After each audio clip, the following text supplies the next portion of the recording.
Hey everybody, after what seems like an eternity, Fix the XJ6 is going to get back up and running. Quick update, if you're not up to date, is what's been going on. There's already been a load of videos of me stripping this bike down. This is my Yamaha XJ6 Diversion 2010, which I'm basically doing maintenance work on. It's with thanks to the companies on your screen now that I'm able to do this. They've all been great supporters in getting this project done. Now, the wheels and tyres, because I've got new tyres going on the bike, thanks to Haslemere Motorcycles for helping me get a little bit of a deal on those. They're currently at the garage getting switched over. That's why I have a wheelbarrow, so I can walk down there, pick them up and switch them over, you know. So we're still waiting on those. That was supposed to be a couple of days. It's been many a day, but I've got other things to do first. Even though there was delays and I was waiting on things, there was stuff I was doing in the background, like cleaning the bike up itself, cleaning up a lot of the parts, so they're all basically ready now. I'm in contact with the person who's going to powder coat those for me, hopefully. And I also, if you remember, the tail tidy was a bit nasty. Well, that's now been sprayed black. Not the best job. Not the paint necessarily, it's because I had to actually really sort of grind away to get the powder coat off. This you can't see. From a distance it's fine, it's all covered up. But yeah, that's painted up now. One that did come out much nicer is that one. If you remember, it was a bit rusted and stuff. I took the paint off it and got it all cleaned up and resprayed it. So that's what's been going on. Time to just get straight on with the suspension. That is my #1 goal of today, is just to get these forks done. Okay, this syringe is a bit big on here, I've realised. I could probably use a smaller one, but I've made myself a fork oil sort of measuring tool. You know, you can buy these things. Well, this is a syringe, a piece of plastic hosing, and a metal straw. And I mean literally like the cheap metal straws you get for a couple of quid.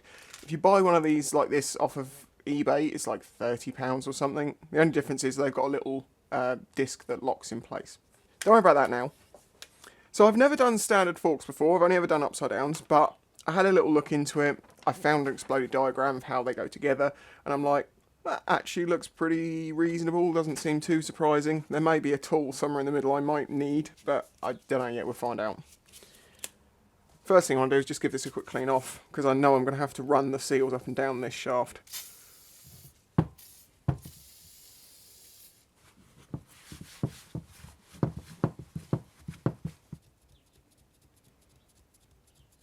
As you might be able to see here, there is what looked like a really nasty corroded line around the fork where it attaches to the yoke.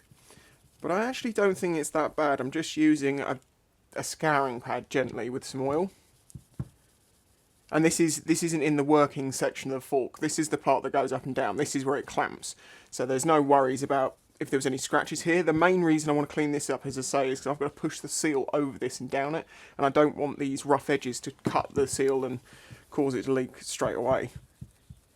I tend to do suspension one leg at a time, especially if I'm not sure of this set of suspension yet, like I've not taken this set apart yet, because then I always have a reference one to check if I'm unsure of a direction of something. But if I can take this apart and put it back together, then I should be able to do the other one no problem. I also don't like doing it at the same time, so I don't confuse any parts. But if you've got a big enough work surface, that's not a problem. You just lay them out left and right. And step one's going to be cracking that nut off. Okay. I always forget this. Before you take suspension out of the yokes, loosen the top caps. I'm going to have to pop this into the yoke.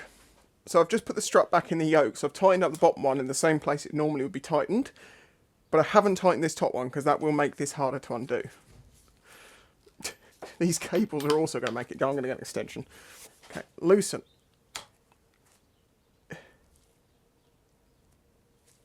Yes. This will be under spring tension, and I'm hoping it's not too much.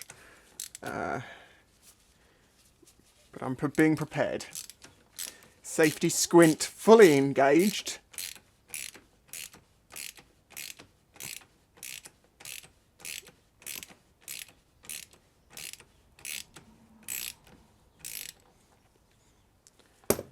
And thankfully, there isn't that much pressure on them. So you've got the cap with the O-ring. The O-ring actually looks fine, but I have a set of those if I want to replace them. This looks remarkably clean in here. Right, so remember, it goes cap, tube, Okay, next there's a washer, and normally, if I remember if it's this one, you need to know the orientation of this, so let's just bring it out.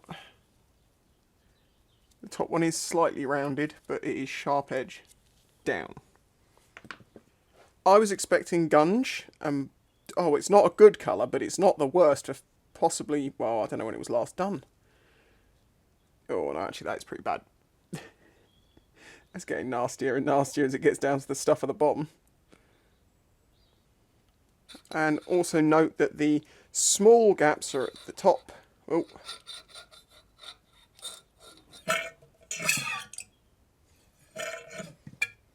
Give it a pump to get the last of the oil out. It would seem like tools do exist, specialist tools, to get the damper rod out. Where's my torch?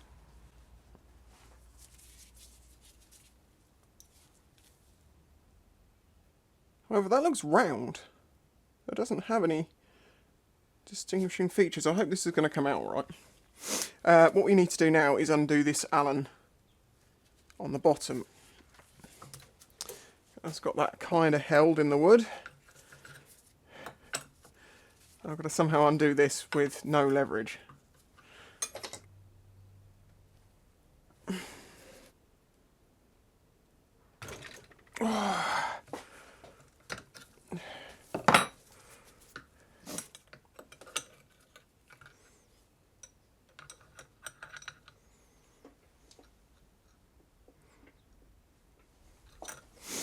I'm hoping if I put a piece of wood inside, into the cup, as it were, put force on that, it will allow me to undo this.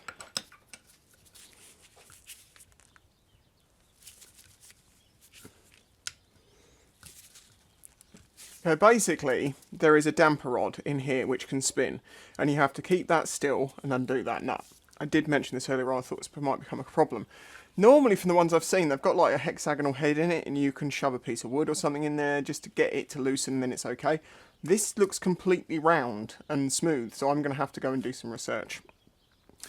There's always things to learn. There's always another tool to get. I'm hoping to get away with this without having to buy that tool. We'll see. Okay, so you know how I've mentioned in this project there has been delay after delay after delay. There's been another one. The problem I have is that inside the suspension leg is a damper which just can spin on the Allen that's in the bottom of here.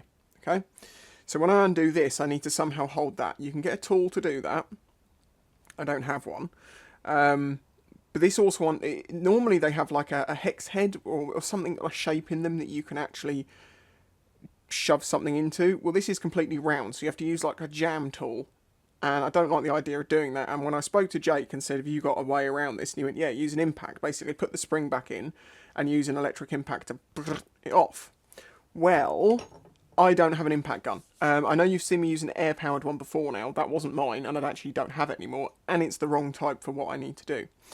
So, I thought I'm going to buy a impact gun off of Amazon. It'll be here tomorrow. Won't really delay things too much. It's 3 days away. So, that is going to have an impact. So, it's going to have an impact. But, God, kill me. So, the best thing I can do is just leave this as it is until that gun turns up and then carry on. And I'll do another video doing the entire stripping of the leg on the other leg.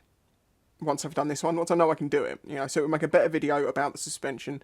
I'm going to keep this video as it is, so you can see one of the delays happen, basically. I'm going to get on and do some electrical work, because that's all I can do right now, because the wheels and tyres, I took them to the garage about 5 days ago, 4 working days, I think, loose, so I just had to switch them over, and they said it'd be a couple of days, and I was like, that's okay. Well, I just called them, and I was like, assuming they must be done, and I thought, well, I'll just put the wheels and tyres on, you know, and the chain of sprockets, and that's how we'll finish this video out. Well, then they said, oh, no, they've not been done yet. One of them's been done, but the other one's not been done, because we need to ask you a question. I'm like, oh, okay, what? He goes, well, which way round does the wheel go on the back of the bike? So I can't do the tyres, So that's why I'm now moving on to the electrical work. This is the bracket that I sprayed. I just have to laugh, honestly. Like, I can't see these delays coming. I thought there is no way anything else can be delayed. I'm just so ready for this. Okay, so next the bulb is got to go back in to the holder. There we go. And then that can go back in the bike. This is the automatic brake engine braking sensor, so an accelerometer basically, that automatically starts flashing the brake light when I engine brake. Some people are they don't like the idea of these. I've experienced it to actually be fine. I think I'm going to keep it in because I didn't have any problems running it. I found the bolts and stuff for the tail tidy, although these look like they could do with a little bit of a clean up. Well, they're quite rusty. They were okay, but if I've got some nylocks, I'll replace them. Do I have any nylocks? I do. Are they the right size? They are. Well, winner winner chicken dinner. Got some stainless washers as well, so that replaces the hardware. I think it all goes through the hole. That belongs over there. And then this pulls through and goes there, and then that goes over to there. Right, good. To be fair, the impact driver I've had to buy is going to be extremely useful for multiple jobs. I mean, there's plenty of times you've seen me get frustrated where that thing would have just done it. So it's worth the investment. I've got a Bosch one, so it's going to, before you say anything, the reason I've done that is because all my other tools use the same batteries. So I was able to get one without a battery and save myself money. I do know that some people are against Bosch and some people are for Bosch and blah blah blah blah, but so far in my experience have actually been very good. Thankfully, with all the bolts just sat in there, it doesn't really move much, so I don't have to worry about lining it up. I can just do this all up. Yay, getting somewhere, actually making progress. A part back on the bike.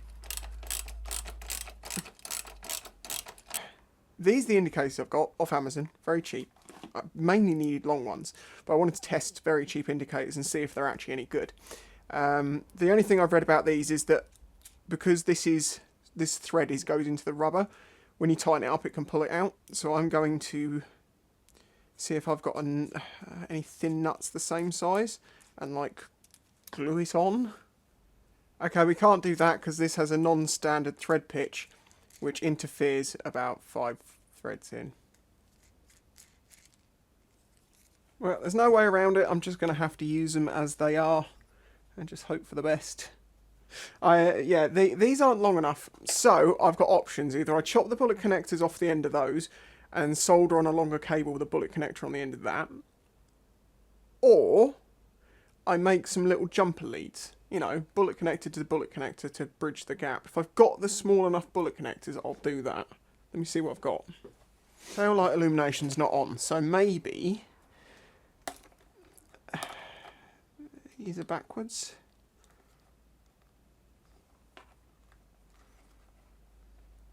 Now actually, I reckon the ones I marked are actually for the tail light.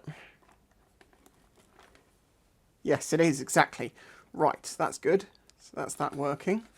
So the indicators must be these two. I wouldn't have worried about left and right. These bullet connectors don't fit. It's going super fast because it needs the flasher relay. So, thanks to Wiimoto, we have one of those. Hopefully it's the right one. So try this flasher relay from Wiimoto. Does that fix the problem? Yes, it has! Nice. The wiring for this just needs to be shortened and joined together, which I will do in situ. But these indicators I am going to need to elongate and change the bullet connectors on them because they're too small. Well, they seem to be too small. Is that one actually caught? No, that's not caught. That's just by luck. Okay, I think I'm going to upload this video as a testament to how frustrating this build is becoming.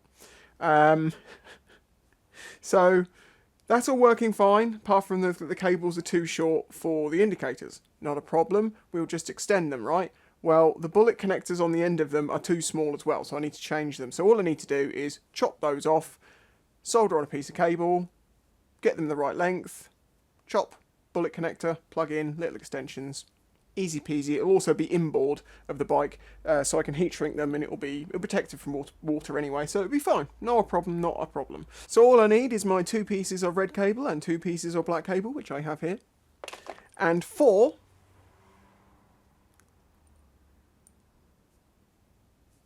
bullet connectors.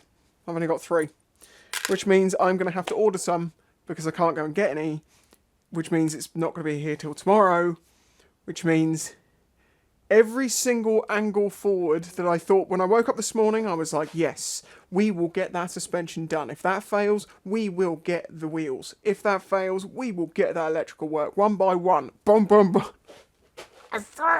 I'm sorry, basically, is what I'm going to say. I am trying my hardest to get videos out, but things are getting a little bit stuck. So it is what it is, and as things start arriving, we can get moving forward again. Man, it's frustrating. Please leave a like, and thanks for the understanding. Thanks to my Patreon supporters and the people who help me support this build.